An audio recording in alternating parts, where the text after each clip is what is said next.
Hi, everyone. Welcome and thank you for attending today's webinar, Teaching Legal Concepts to Public Health Students, Rethinking Our Approach, presented by Springer Publishing Company and featuring Montrese Ransom and Dr. Laura Magana Valladares, the editors of the recently published textbook, Public Health Law, Concepts and Case Studies, and with our special guest, Dr. Georges Benjamin. My name is David Diadana, and I am the senior editor responsible for the Public Health and Health Administration publishing programs here at Springer Publishing.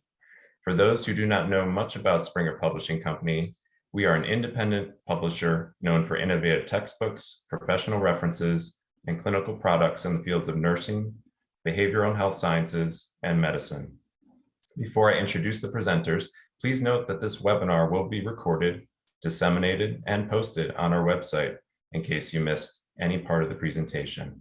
And we will also be taking a few questions at the end of the presentation from the audience through the Q&A feature on Zoom. Please feel free to send along any questions as we go during the presentation itself. I am delighted to introduce our speakers for this presentation. Dr. Georges Benjamin is a well-known health policy leader, practitioner, and administrator. He currently serves as the executive director of the American Public Health Association, the nation's oldest and largest organization of public health professionals. He's also a former Secretary of Health for the state of Maryland. He is board certified in internal medicine, a master of the American College of Physicians, a fellow of the National Academy of Public Administration, a fellow emeritus of the American College of Emergency Physicians, and a member of the National Academy of Medicine. At APHA, he serves as the publisher for the American Journal of Public Health, the nation's health newspaper, and APHA Press. He serves on several nonprofit boards, such as Research America, the Truth Foundation, the Environmental Defense Fund, CERES, and the Reagan-Udall Foundation. Montrese Ransom is a public health lawyer, belonging strategist, and an ICF certified empowerment coach, also known as the Empowermentor. She is one of Entrepreneur Mogul's 5 most influential coaches of 2021. She currently serves as the director of the National Coordinating Center for Public Health Training within the National Network of Public Health Institutes, and she has more than 20 years of experience in public health law, policy, and workforce development. She has published, presented, and trained on a wide array of topics in public health and public health law and policy, and is an award-winning public health lawyer. She was awarded the Jennifer Robbins Award for the practice of public health law from the American Public Health Association in 2017, and the American Bar Association Health Law Section's Champion for Diversity and Inclusion Award in 2019. She serves as faculty with Walden University School of Health Sciences and California State University East Bay's Department of Public Health. She is also president-elect of the American Society for Law, Medicine, and Ethics. And Dr. Laura Magana Valladares joined the Association of Schools and Programs of Public Health as president and CEO in August 2017. Under Dr. Magana's leadership, ASPPH has continued to advance its mission to strengthen the capacity of members by advancing leadership, excellence, and collaboration for academic public health. During her tenure, ASPPH has significantly grown its global engagement, established an Academy for Teaching Excellence, launched the Academic Public Health Leadership Institute, and enhanced the voice of academic public health through advocacy efforts. Prior to joining ASPPH, Dr. Magana dedicated more than 35 years to successfully leading the transformation and advancements of public and private universities in Mexico, educational organizations in the USA, United Nations programs, and NGOs in Central America and Europe. She was most recently the Dean of School of Public Health in Mexico at the ASPPH member National Institute of Public Health. And here is today's agenda. Georges will lead with Welcome to Public Health, You Are Now a Regulator. Montrese will then discuss how to make law accessible to the next generation of public health leaders. And Laura will provide information on how to utilize the textbook and its tools. And here are the objectives for today's presentation.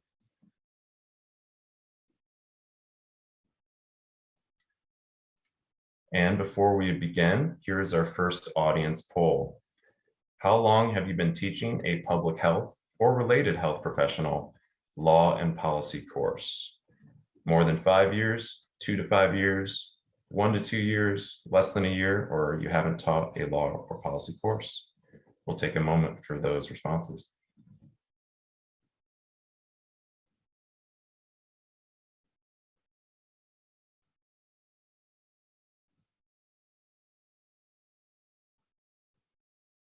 Okay, we have quite a mix. The majority of people, 43%, have been teaching for 2 to 5 years.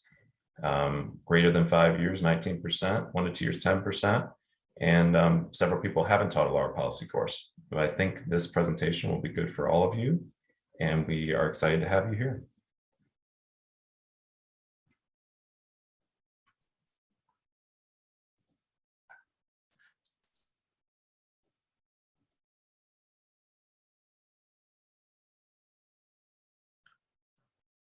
Well, thank you, everybody.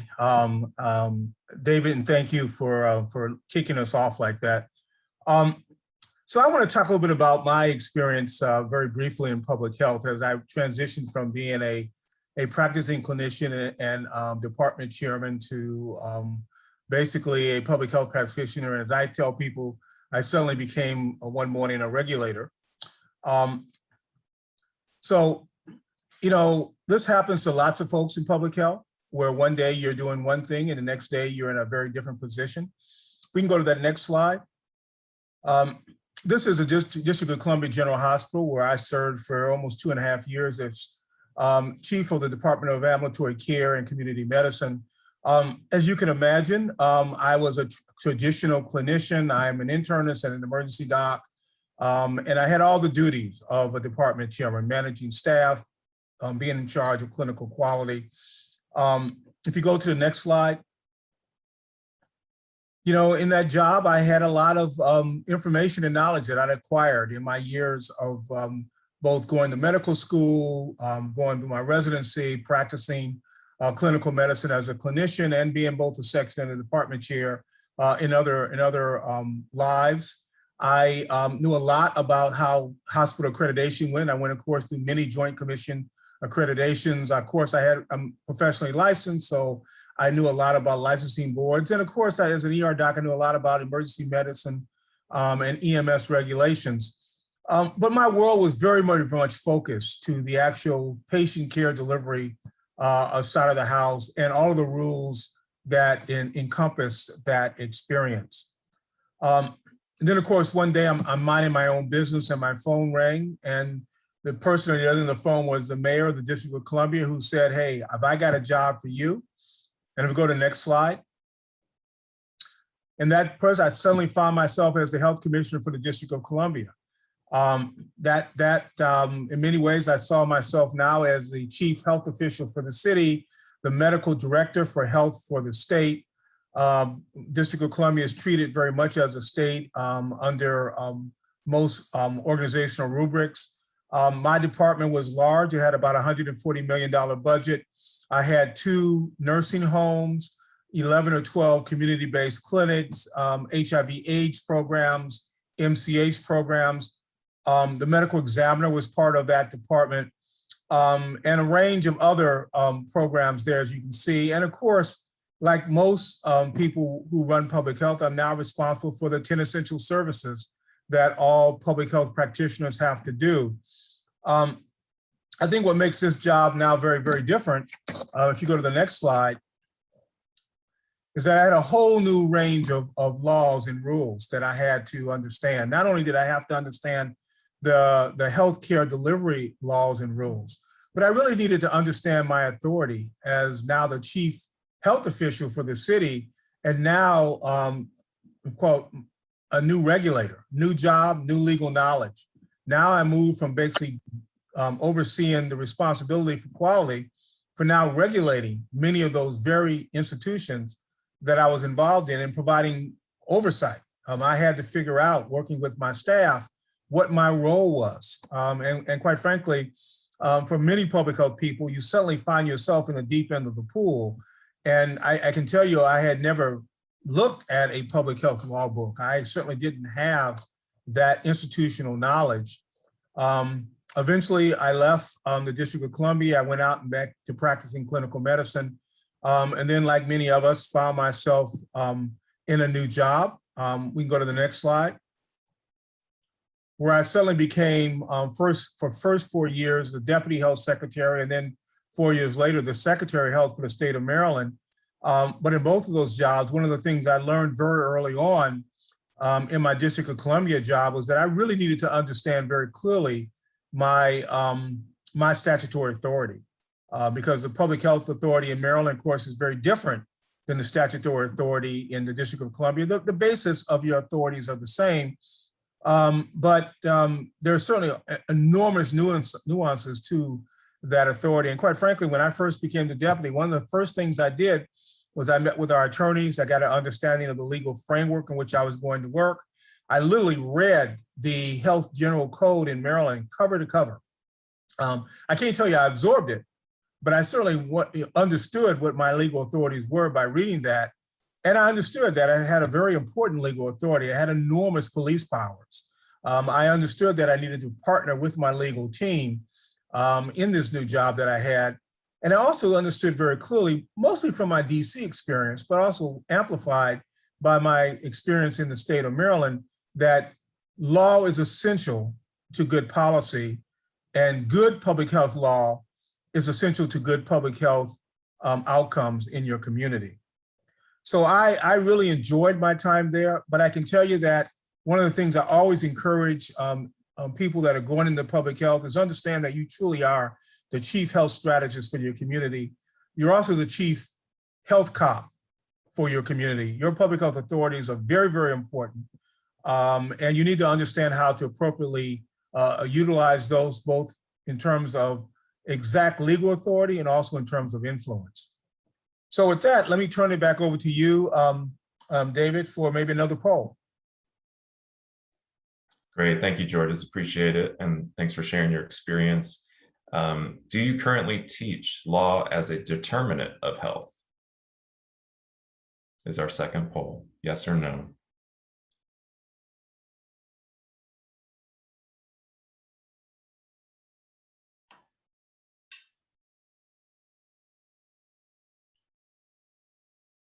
And we should have responses soon. It's about 50-50, which is great. It's a great segue into our next presenter, Montrese, making law accessible for the next generation. Thank you so much. So I've spent the last 10 years of my 20 years in public health focused on making the law more accessible to public health students and practitioners. And this work, my career, has embedded in me 3 core beliefs. Number 1, there is no public health without the law. From the creation of a health department, which is done by statute, to the passing of a clean indoor air ordinance, or a law requiring prescription drug monitoring programs, or mask ordinances. Law is the foundation for public health practice in this country. And it's also law that creates the frameworks to make healthy choices the norm. Law is indeed one of the most significant determinants of health, and a basic understanding of law as the foundation for public health practice and as an interventional tool is imperative for the effective practice of public health in the 21st century. Public health law, by definition, consists of the laws and the legal powers and duties of the government to ensure the conditions for people to be healthy, but also the limitations on that power to constrain our individual liberties, our freedoms, for the protection of community health. Public health law, whether we're in an emergency situation or a routine situation, everyday public health practice really is a balancing act between keeping the public healthy and protecting individual freedoms. And as we've seen with COVID-19, in this balancing, individual rights must sometimes give way to the common good. As stated by Justice Harlan in the seminal case of Jacobson v. Massachusetts, there are manifold restraints to which we're all necessarily subject for the common good. You can go to the next slide, David. So I want you to think about public health law like a ship. So the hull of a ship forms the foundation. Without it, we have no footing, no structure, no base. And the sails are used to guide the ship in the right direction, to keep it on the right course. Similarly, Foundational public health law, which is really made up of the constitutional frameworks and statutory for public health practice. That forms the base of the system in which we operate, in which we practice public health. And the sail changes the direction of the ship. Interventional public health law can be used to change the context in which we live, learn, work, play, worship, and age. And a ship needs a captain and a deck crew and maintenance workers and first mates and a cruise director and DJs. The only ships that I'm really familiar with are cruise ships. And boy, do I miss cruising. But you see where I'm going here. A ship needs a variety of players with multiple skill sets to move it forward, as does public health law. Next slide. Public health law is not and cannot be strict domain of lawyers. As George has alluded to, it is by its nature transdisciplinary. There are many savvy public health practitioners, researchers, teachers, folks out there who don't have law degrees, but who are extremely effective in teaching about law as a public health tool. And over half of you, according to this poll, teaching about law as a determinant of health. Today's public health challenges are daunting. Next slide, David. And think about things like an increasing aging population, the burden of the social determinants of health that lead to increased morbidity and mortality from chronic diseases and other non-communicable diseases, natural disasters, the opioid epidemic, the health impacts of climate change and environmental pollution, and as we're seeing today, the rapid transfer of infectious pathogens and the potential for even more global pandemics. As we come to the program today, agencies, healthcare workers, emergency managers, policymakers, and partners across the health spectrum are continuing to grapple with a host of foundational public health law related constitutional questions about how power is distributed among the federal, state, and local governments. And also questions about how state and local governments can use their police powers and interventional public health law to mitigate the impact of COVID-19. And as we all know, the pandemic has also served to highlight significant health inequities in the United States and globally. Communities of color, people with low income, immigrants, and other underserved populations have been disproportionately impacted by the virus. Groups that are particularly vulnerable, largely system of existing laws and policies that impact all of the social determinants of health. Law is a social determinant of health, perhaps the most significant social determinant of health. And COVID-19 has provided a vivid illustration of this in real time. Because the truth is, whether it's in constitutions or statutes or regulations or executive orders or administrative agency decisions, court decisions, the law plays a profound role in shaping all of our life circumstances and in turn, our health. Now I know that law can be scary. It's scary for lawyers and non-lawyers alike, but it doesn't have to be. One of the ways we change this perception is by rethinking our teaching methodologies, our training methodologies, and meet public health students and practitioners where they are. You can go to the next slide, David. To do that, those of us who are responsible for teaching our next generation of leaders and practitioners, we need to first deepen our own understanding of the role that law plays as the foundation for the everyday practice of public health and as an interventional tool to advance public health goals. Faculty across all disciplines of public health need to understand and be able to teach how law is used to design and perpetuate social conditions that create frameworks and systems that can have terrible, generational, long-lasting mental, physical, and emotional effects on individuals and populations. Next slide, David. And faculty need to work to understand that and teach our public health students how law is used as a tool, as a mechanism through which behaviors and biases and prejudices can be transformed into distribution of well-being among populations. Faculty should increase their awareness around how law can be used as an intervention to structure direct responses to social issues we know are impactful to our health. We've got to find ways to consider how we teach about how law can be determinative of health through their under enforcement. Next slide.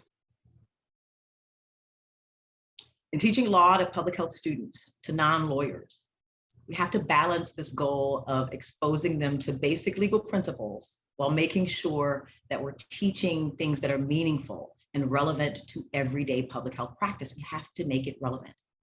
So tip number 2 is consider before case law, focusing on cases and statutes or black letter law with little reference or direct context to the practice of public health is not effective. It must be on skills and context. There should be a consideration of practical problems of what the students will actually need to get out of their law-related curriculum to advance their careers and advance public health.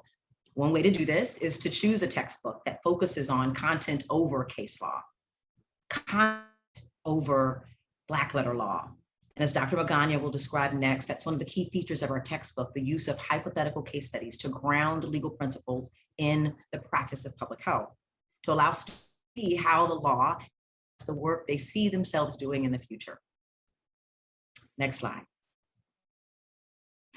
In my healthcare regulation class, I recently offered a context before case law demonstration and a discussion about CDC's authority to issue the eviction moratorium. We discussed the connection between the eviction moratorium and public health and health equity and the social determinants.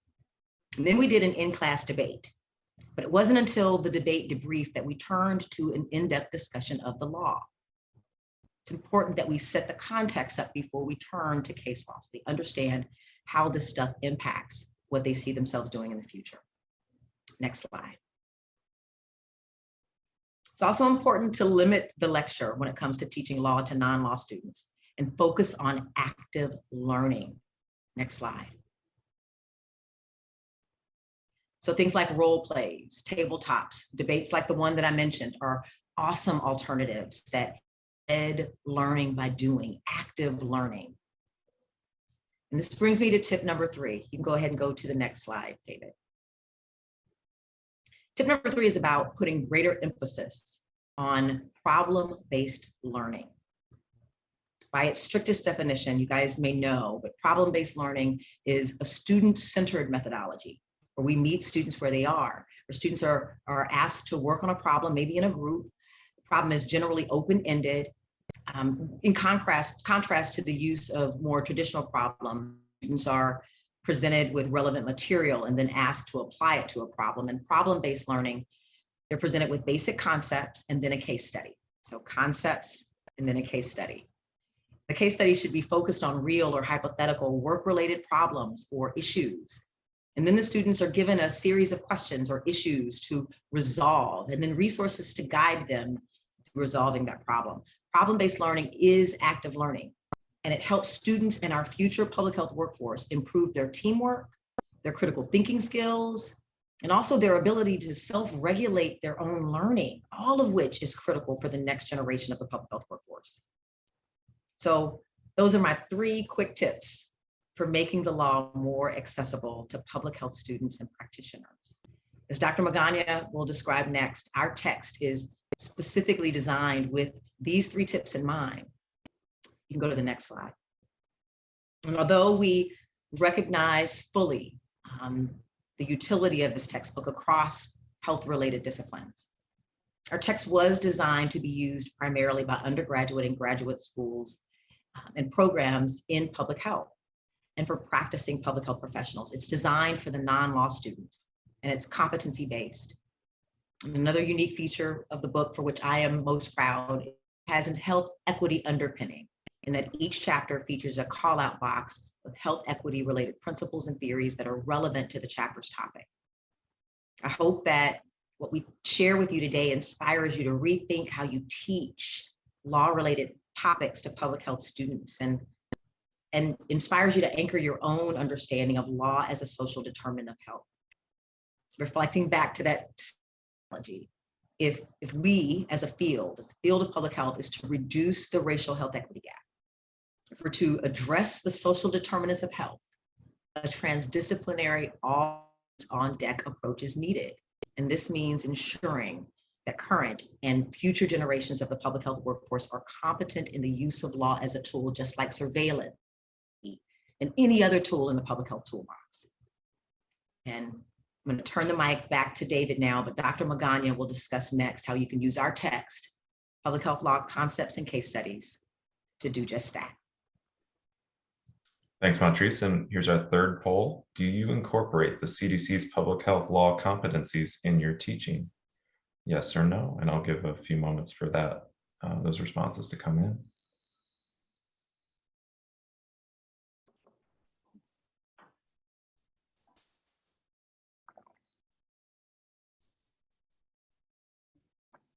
Okay, it's about 60% no, 40% yes. So almost, half and half again. And this will go into Laura's portion of the presentation here. Thank you, David.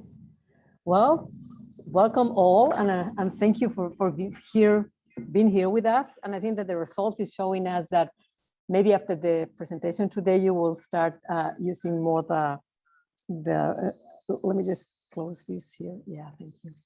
Using more the competencies. So thank you for being us, and I'm being with us today. And I hope a lot of faculty members are actually joining today's presentation, because I'm going to be speaking to the very didactic textbook that we have here, and we're going to speak to the pedagogical features. So the next slide, please, David. The next one. Thank you. So I'm going to start by saying that the components of the textbook. So this textbook has 3 parts. Part number 1 is aimed at ensuring that readers from different backgrounds or levels of study share some key concepts and principles related to foundational public health law. In part 2, we'll focus on interventional public health law, or law as a public health tool. Readers will learn the instrumental role that law plays in the 21st century public health practice. And the part number 3, which we're going to discuss public health law as a transdisciplinary tool. So a total of 21 chapters. Each chapter is authored by a team of experts in law and public health. So health equity and the law is embedded, as Montrese was commenting, throughout all the sections and all the chapters. So in this text features a call-out box with a quote or statistic related to health equity and health disparities in that chapter's topic area and the role of law. These health equity call-out boxes are key features of this text and demonstrate that every public health issue is a health equity issue. Readers can use the information on the call-out box to reflect on ways the legal system has served as a facilitator for or a barrier to achieving health equity. Next one, please. So this is, as also mentioned before, a competency-based textbook. So the CD's, it is founded in the CD's Public Health Law Program, which has 3 different law-based competency models: the Public Health Emergency Law Competency Model, the Public Health Law Competency Model, and the Legal Epidemiological Competency. So each chapter starts with at least 2 public health law competencies that give context to the law and policy-related competencies identified also by the Council of Education for Public Health. So by graduating public health students of a CIF-accredited school or program, they are to have a grounding in these competencies. In particular, it is critical that they understand the basics of public health law. So this text and the 3 law-based competency models upon which it relies supports the goals of not only the CIFA competencies in these specific areas, but also the ones related to leadership and systems thinking. So competencies are logical building blocks upon which assessments of educational and professional development can be used. Competencies ensure learners have a common understanding of the specific skills, knowledge, and attitudes they should develop as a result of studying this chapter. To benefit fully from this text, readers take note of the competencies that each chapter addresses. As they move throughout the chapter, readers should reflect on how each section of that chapter has increased their knowledge based in that specific competency and ways that competency might be applied beyond reading the text or the classroom environment. So for example, a reader might pause after reading each major chapter section and ask themselves, what have I learned about this competency so far? Or what does this mean in public health practice? How might the concepts and principles presented in the chapter be applicable to other public health issues? This is a form of active learning that can help with comprehension of the information, the knowledge transfer, and of course, the decision making. Next slide, please. We're very proud that this book is really focused also and designed in a very instructional design way. So we interact not only the content that was really developed with, but experts in the content area, but also it has really designed pedagogical, as you're gonna see throughout the book. So for example, in addition to the competencies, each chapter also includes specific learning objectives, which really outline the substantive areas that the reader is gonna learn throughout that chapter. Each chapter starts with spark questions, just to initiate the reader's thinking, to anticipate, to generate the interest of the reader, and to provoke analysis and engagement. It also has a chapter key terminology. We need really to establish a common language and understanding. It also has, at the end, chapter review questions. So there's a series of questions to reflect on the main concepts and really generate discussion, deeper understanding, and opportunities to apply the knowledge gained. We also have additional resources that include online scavenger hunt activities, legal search tasks that allow the reader to explore public health laws in their jurisdiction. Several chapters also feature links to Public Health Law Academy, an online on-demand portal of trainings in public health law. We also have added essay questions, so the readers can assess and apply what they have learned. It also introduces health equity, as I have mentioned, by featuring a call-out box with health equity-related principles and theories in each of the chapters. Next one.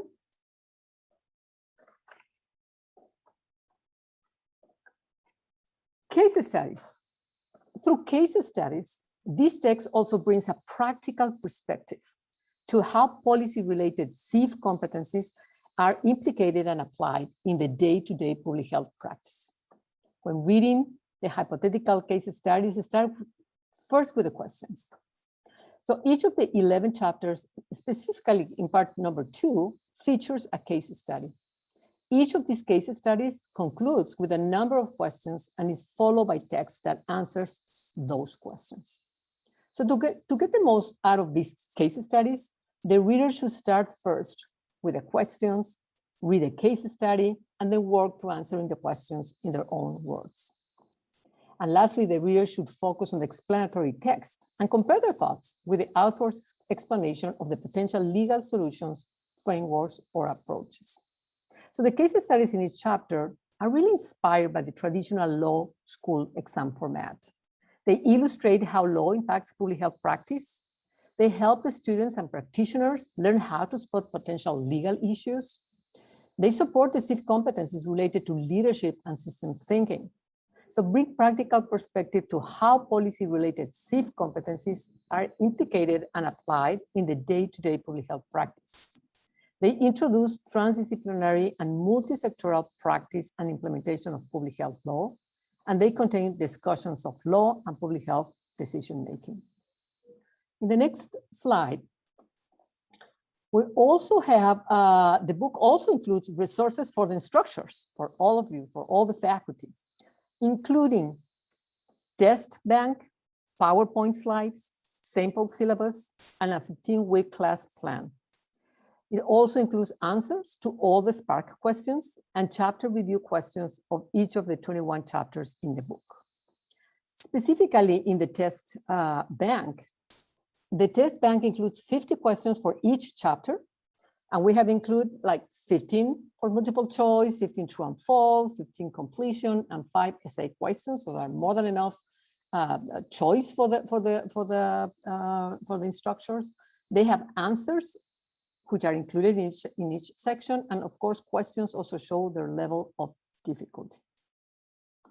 And lately, in the last slide, we also have included, for the benefit and be more efficient with the faculty and to help them, PowerPoint slides.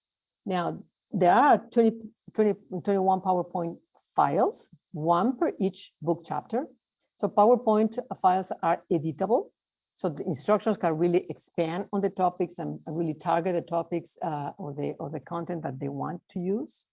The PowerPoint files were created with customized in mind and contain material taken directly from the book, including chapter title, learning objectives, introductions, topics, and subtopic headings and content call-out boxes, conclusion, essay questions, and internet. So with all of that, we think we have put together an incredible book that hopefully helps all the faculty and of course the students in order to really learn more about public health law. So with that, I will pass the mic and the next slide to Montrese. Thank you. Thank you, Dr. Magana. I want to just offer some thank yous to our contributors, many of which or whom are on the line today. We are indebted to all of you for your encouragement, your ideas, and your effort in the creation of. We want to thank our group of public health and public health law professionals who served as authors and contributed to making this book a reality. You all are masters at your craft, and we have been privileged to work with you over the past couple of years. I want to thank colleagues from CDC's Public Health Law Program, the American Public Health Association, the Network for Public Health Law, Change Lab Solutions, the Association of Schools and Programs of Public Health, so many others who served as resources and were incredibly supportive of this effort. We thank all those who are listed in the book and those who are too numerous to list, but whose contributions and inspiration nevertheless measure large. Thank you, thank you, thank you. With that, I'll pass it back to David to moderate our Q&A. Great, thanks Montrese, thanks Georges, thanks Laura, great presentation. And we do have some questions, so I'll start with one that we received.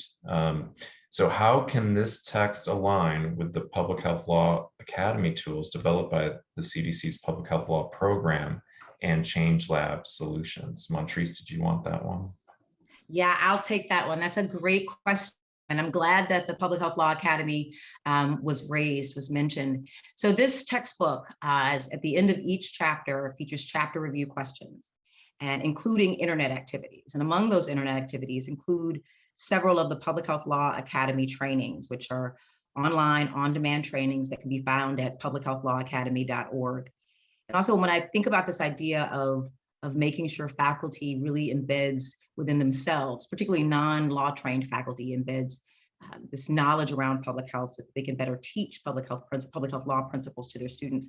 The Public Health Law Academy is a great place to start to embed those principles in a way that does align with the textbook. So that's a great question. Thank you. I have another question. Do you have any tips for teaching examples when federal and state or local laws are in conflict? Like, how do you navigate that as a public health practitioner? Well, chapter 3 of the textbook is all about preemption, which is really what that conflict is all about first. I would certainly say start with reading that chapter of the text, because the idea is that it's presented in a way for public health practitioners and students to understand how preemption works in this country and how preemption particularly impacts public health, and to really begin to understand where we see conflicts and the potential issues with that. And also begin to understand how important it is that we provide opportunities in law and policy for local governments to be on first when it comes to using law to respond to public health emergencies. Georges, Dr. Magana, any thoughts on that? Yeah, I'm just adding to that because that was the law perspective. From the pedagogical perspective, I think that you develop cross-cutting skills or cross-cutting competencies by actually exposing the students to diverse opinions and even contradictory positions. I think that's exactly what we want, because that's where you develop skills and knowledge in terms of just listen to all the parties, then how you manage and how you lead and how you decide. I think that all of that it's taken into consideration when you actually look at those contradicting positions.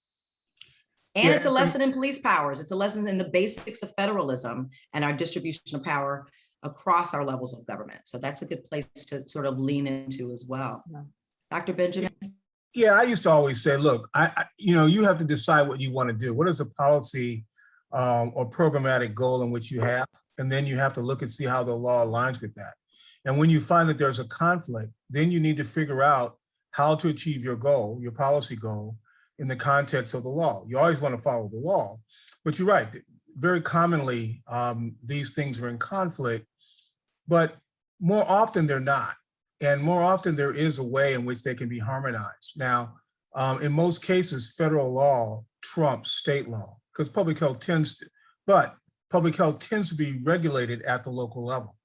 So in most cases, there isn't a preemption. Now, we know that there have been issues around, lately with COVID, with masks and vaccinations, and tobacco is one where that's been a big issue. But in most cases, then you have to decide whether or not there is a obligation that you have to go to court to clarify what your authority is. Because in most cases, it turns out you probably have more authority than you think.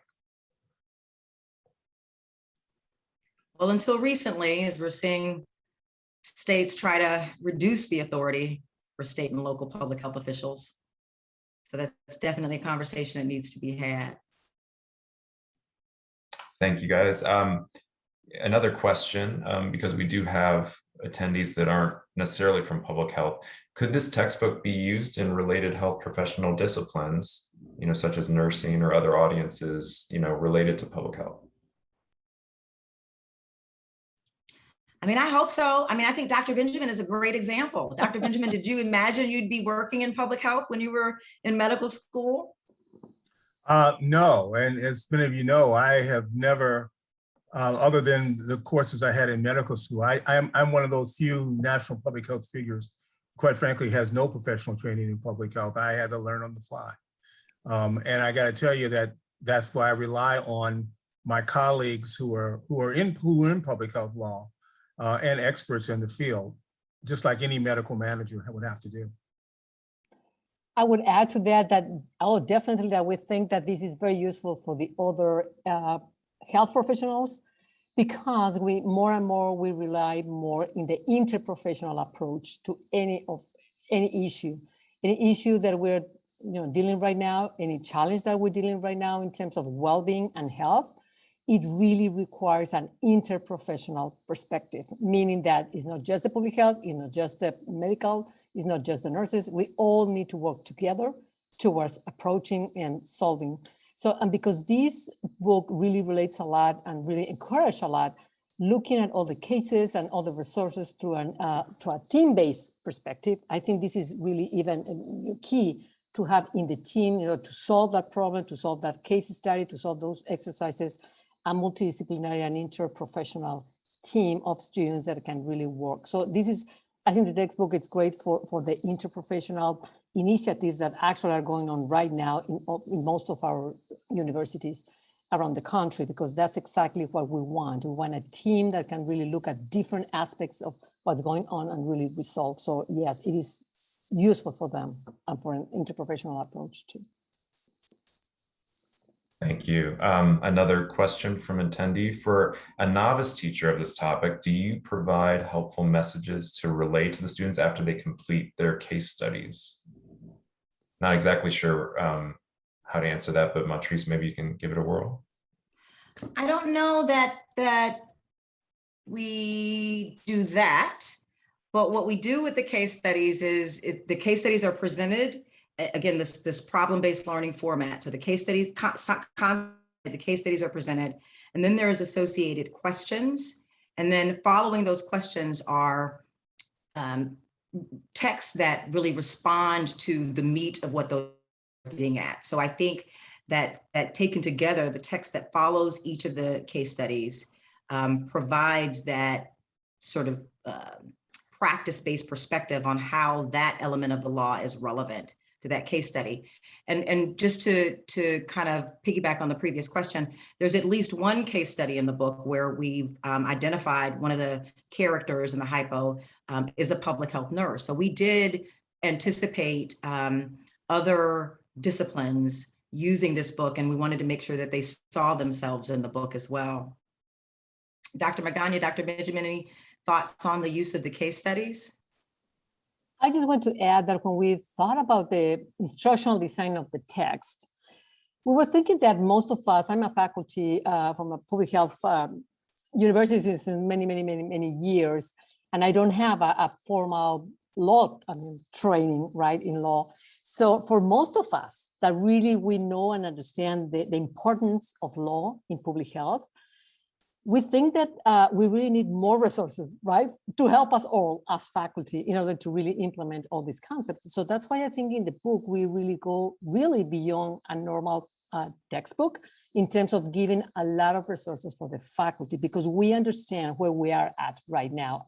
And in order to really implement and embedded more law in our public health classes, we need more training ourselves. So if you look at the resources, so all the questions have answers, like there's, the PowerPoint slides. I mean, you rarely find all those kind of resources for the faculty, but I think that it was important for us to really provide, and they're just guiding, just providing all the necessary resources if the faculty need them. But most of them have answers. The case studies have the answers, and also directed like more for the lecturers, for the faculty, in order for them to know, when you are evaluating the questions, what are you looking at? So hopefully you find, and it will be great to know if you find it useful, the way we provided all these resources, just thinking about equipping the faculty really and the instructors. Let me add, this is George again. Let me add the fact that back in 1990, when I got my first public health job, there was a kind of a firewall between public health and medical care, the healthcare world.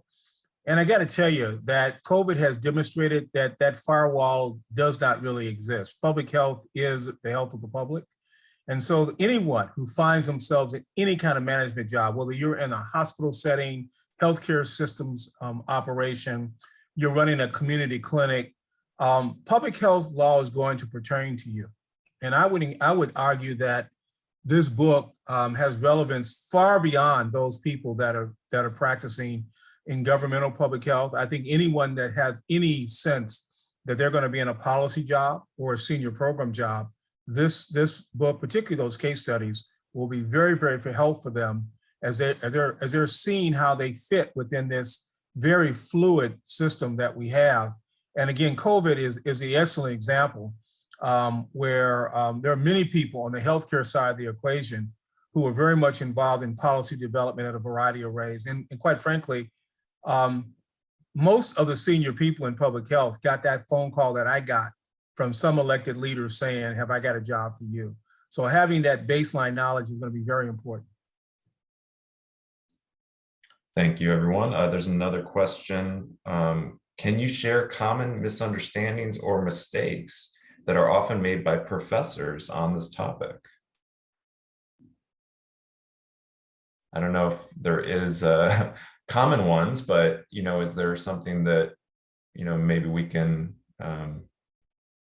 take away from your teaching experience, Montrese? Well, I don't know that this is a mistake, but I think that one of the ways that, and it looks like about half of the folks that participated in the poll are already doing this, but I think one of the things that is a missed opportunity, I think, is to talk to public health students and public health practitioners about and add to the list of the social of health that law is a social determinant of health. Again, I think perhaps one of the most significant in that law undergirds every single other determinant of health, our education system, our minimum wage, our access to health, like everything is undergirded by our legal system. So law itself is a social determinant of health. And I think if we lean into that, the more, as a field, we are embedding health equity in all of the work that we cannot exclude the law. And so when I think about this course, think about this book, I think about law courses that are public health law courses. Obviously this works for that. But if you're teaching a course on injury prevention in the law, there's a chapter that talks about the public health law related principles that are relevant for that, and the health equity components. And so I think the biggest mistake I think might be happening is siloing law as a separate thing from public health practice. We cannot do our jobs in public health without the law. There is no public health without the law. So I think making sure we're embedding it across public health disciplines is the point that I'd make there.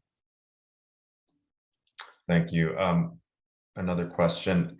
After students graduate, an MPH program or maybe undergrad and go into the workforce, what are some of, you kind of mentioned some of them, but what are some of those legal contexts where they will soon encounter, that the textbook can help with regarding the topic?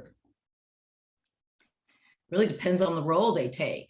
I start thinking about the topic is in the textbook. If you're working in the international health or global health realm, the international health regs and other treaties and laws related to our work across borders. If you are working directly with tribes, you may hit up against tribal sovereignty, and we cover that in the book. If you're working in healthy housing, you may come up against privacy or property related laws. So many different areas where laws can impact your work. If you're working for governmental public health, though, ultimately that place of business where you work doesn't exist but for law. So the moment you walk in the door, there's an element of law that's impacting your work. Georges, when you walked in that door, go ahead, Dr. Magani. It looks like you came off mute. Yeah, I just want to mention that, if we think about the textbook as a professional development for the professional development of the workforce that are right now just working and they need to update some of her skills, each chapter is really a standalone chapter. So you can just actually just choose like what are the chapters that are more, that really are relevant to what you're doing right now and you really want to learn that. So you can use them like that for more like for professional development. So I just want to point out that it's also, the book was developed also thinking about not just the students who are currently, in their careers or studying, but also for the workforce. Let me tell two stories. Story number one was really the first day I walked into the health department. Someone from our preventive medicine division walked in for me to sign a attestation that a patient who was non-compliant with tuberculosis needed to be quarantined. I certainly knew that health departments could isolate and quarantine people, but I did not expect that my first legal act pretty much as a health officer on the first day I took the job would be to sign a piece of paper, which had to put someone in quarantine. Now there was a legal process they had to go through, but I had no clue. And they of course explained to me what I was doing, but my name as a physician is going on a legal document to which I was totally unprepared the day I walked in the door. My second story is that I'm now the I'm now the Secretary of Health in the state. We had one of these beauty shops that are selling contact lenses to people. These are the colored contact lenses that people put in their eyes to change their eye color. And by the way, these are prescription lenses that they're selling. They got them, from a retailer that sold them. They should not have been able to sell them. Actually, as a state health official, this is really in the FDA's legal authority to regulate. But as the state health official, how do I do that? Because I had no enforcement mechanism.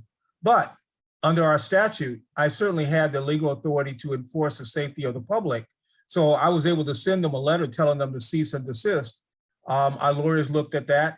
Although I really didn't have any regulatory authority to enforce that, I could send them a letter telling them that they were out of compliance. And of course, I CC'd the FDA.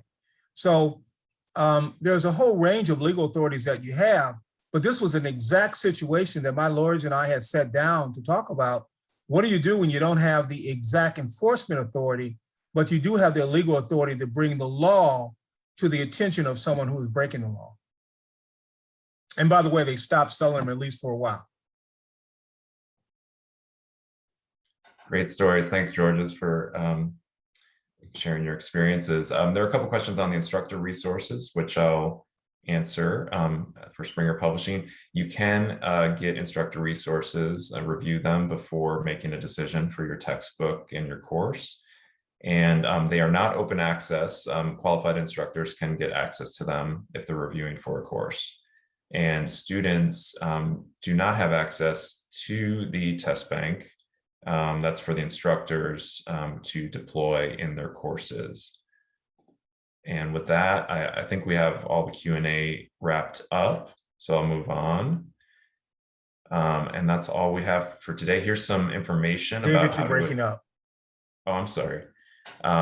Here's some information on how to adopt or purchase the book. There's a promo code here for joining the webinar.